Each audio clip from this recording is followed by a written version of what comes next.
১. কেউ বিশ্বাসঘাতকতা করছে? চুপ হয়ে যান। ২. কেউ যন্ত্রণা দিচ্ছে? চুপ হয়ে যান। ৩. কেউ অনেক ভালোবাসার পরও প্রাপ্যটা দেয়নি? চুপ হয়ে যান। ৪.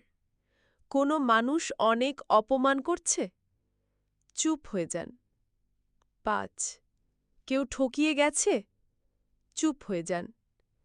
কেউ আপনাকে নিয়ে তুমুল মিথ্যা দোষারোপ করছে? চুপ হয়ে যান।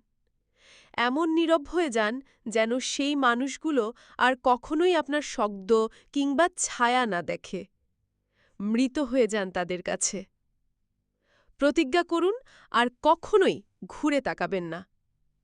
শুধু এই প্রতিজ্ঞাটা করতে পারলে আপনি কষ্ট পাবেন না। এই যে নীরবতা আপনাকে দম বন্ধ করা আর্তনাদ দিবে, কিন্তু অপর পক্ষকে দিবে আফসোস। আসলে আমরা হারাবার ভয়ে শব্দ দিয়ে প্রতিবাদ করি।